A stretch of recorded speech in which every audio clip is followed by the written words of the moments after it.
De los huesos del cráneo que vimos hasta ahora, podemos decir que por su forma, todos son huesos planos, ¿sí? Porque están compuestos por una capa de tejido óseo esponjoso entre dos capas delgadas de hueso compacto, ¿sí? Tienen una forma plana, no redondeada. Los huesos efenoides y etmoides que forman parte del cráneo son huesos irregulares, porque justamente por su forma no coinciden en la clasificación ni de ser planos, ni cortos, ni largos, ¿sí? El hueso efenoides se encuentra en la parte media de la base del cráneo, lo vemos en color verde en esta imagen del piso del cráneo, y se lo llama hueso llave del piso del cráneo porque se articula con todos los demás huesos craneanos. Por delante articula con frontal y con el etmoides, a los costados con los huesos temporales y atrás con el occipital. Se encuentra por detrás y un poco por encima de la cavidad nasal y forma el piso, las paredes laterales y la pared posterior de la órbita. Por su forma se dice que tiene una forma de mariposa con las alas desplegadas, donde el cuerpo es la parte medial que tiene forma de cubo y es hueca y se encuentra entre los huesos etmoides y el occipital, y hay unos espacios que son los senos efenoidales que drenan en la cavidad nasal. A cada lado de ese cuerpo parten tres apófisis, ¿sí? Dos laterales, que son las alas mayores y las alas menores, y una que es más vertical y descendente, que es la apófisis pterigoides, que forma la región lateral y posterior de la cavidad nasal, y en ella se insertan algunos músculos. Las alas mayores se proyectan hacia los costados y forman la porción anterolateral del piso del cráneo, y también la parte lateral de la cabeza. Esta es la porción que puede verse desde afuera por delante del hueso temporal. Y las alas menores constituyen parte del piso del cráneo y también parte posterior de la órbita del ojo.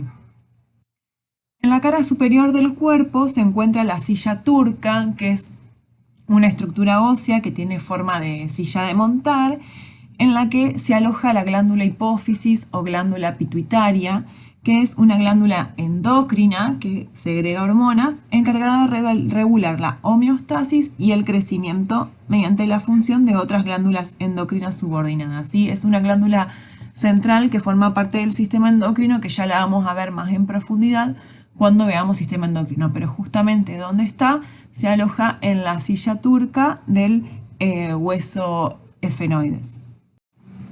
Y el último hueso del cráneo es el hueso etmoides. Es un hueso que está situado en la región anterior del piso craneano y está medial respecto a las órbitas. Está por delante del efenoides y por detrás de los huesos propios de la nariz, como se ve en esta imagen.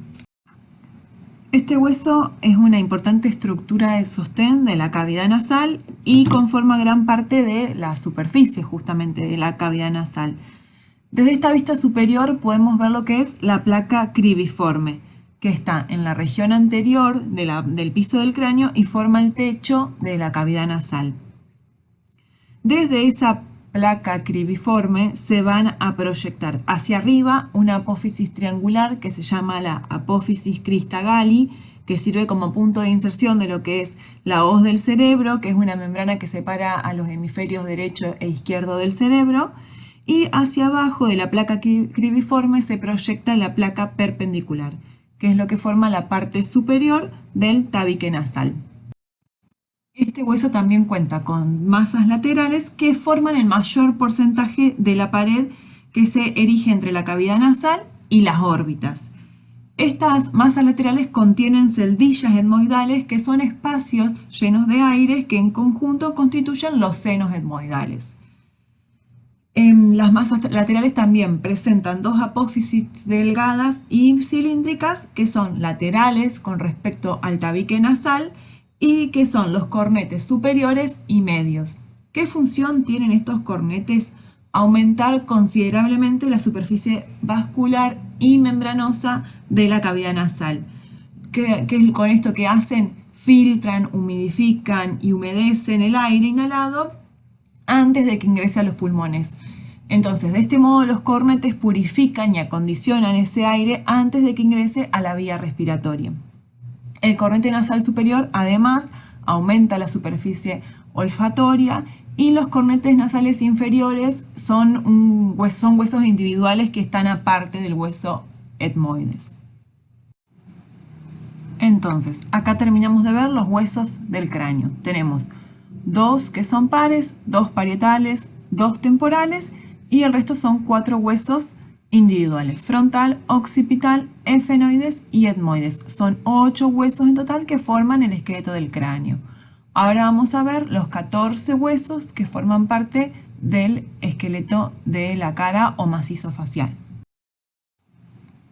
Dentro de los huesos del macizo facial encontramos que la mayoría son pares, son 6 pares, y el vómer y el maxilar inferior, que también se lo puede llamar mandíbula, son impares. Vamos a ir viendo cada uno de ellos y dando pequeñas descripciones.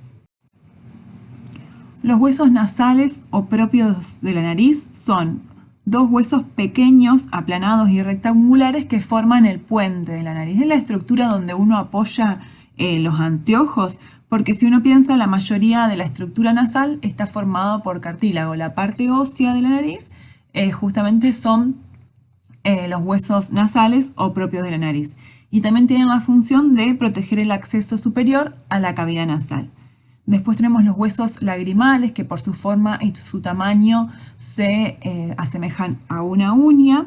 Y cada hueso lagrimal, que también se puede llamar lacrimal, contiene una fosa lacrimal, que es un túnel vertical formado con el maxilar superior que aloja el saco lacrimal, que es una estructura que acumula lágrimas y las vierte en la cavidad nasal. Después tenemos los huesos palatinos, también son 2. Forman la parte posterior del paladar duro, parte del piso y las paredes laterales de la cavidad nasal y una pequeña porción de los pisos de las órbitas. Los cornetes nasales inferiores, ya los nombramos antes, que teníamos cornetes nasales superiores y cornetes nasales medios, que formaban parte del hueso etmoides. Los cornetes nasales inferiores se encuentran por debajo de los cornetes nasales medios del hueso etmoides y están separados sin formar parte de este. Son huesos cilíndricos que constituyen una parte de la pared lateral e inferior de la cavidad nasal y se proyectan dentro de ella. Tienen la misma función que los cornetes nasales superiores y medios, que era esta, la de filtrar, humidificar y calentar el aire. El hueso vómer es un hueso triangular que está presente en el piso de la cavidad nasal. Este hueso forma la porción inferior de la parte ósea del tabique nasal, que divide la cavidad nasal en las fosas nasales derecha e izquierda. Después tenemos los huesos maxilares superiores, que también son 2 huesos que están unidos en la línea media. Se articulan con todos los huesos de la cara, excepto con el maxilar inferior. Forman parte del piso de las órbitas, de las paredes laterales y del piso de la cavidad nasal y la mayor parte del paladar duro. En sí, el paladar duro está formado por el maxilar superior y los huesos palatinos. Además, dentro de cada maxilar superior hay un gran seno maxilar que drena en la cavidad nasal y también están presentes las apófisis alveolares, que constituyen los alvéolos, que son cavidades para que se alojen las piezas dentarias del maxilar superior. Después contamos también con 2 huesos cigomáticos, que también se pueden llamar malar, que son los que forman los pómulos, las prominencias de las mejillas, ¿sí? Además también forman parte de la pared lateral y el piso de las órbitas. Van a articular con el hueso frontal, maxilar superior, efenoides y temporal. Y este es el que yo le decía, que la apófisis temporal del hueso cigomático se proyecta hacia atrás y se articula con la apófisis cigomáticas del hueso temporal para formar el arco cigomático. Lo habíamos visto ya en la descripción del hueso temporal. Y el maxilar inferior es el único hueso móvil del macizo facial y de la cabeza en realidad. Y bueno, también tiene los apófisis alveolares para que se alojen los dientes, ¿sí? Con esto terminamos de ver lo que es el esqueleto de la cabeza, como primera parte del esqueleto axial, ¿sí? Nos falta ver lo que es la columna vertebral y el esqueleto del tórax. Y después vamos a ver lo que es el esqueleto apendicular. Parece mucho, es un poquito tedioso, quise hacer un videito para que sea un poco más dinámico, pero bueno, la verdad que lleva mucho tiempo y no me salió tan dinámico como hubiese querido. Pero bueno, la idea es que lo vean para que cuando tengamos la clase el jueves 9 a las 12 horas, estemos como un poquito frescos y podamos ir avanzando ya en otras definiciones un poquitito más profundas, ¿sí? Así que bueno, nos vemos el jueves 9 a las 12 horas en el anexo y ahí vamos a repasar y aclarar algunos puntos. Mucha suerte y espero no haberlos aburrido tanto.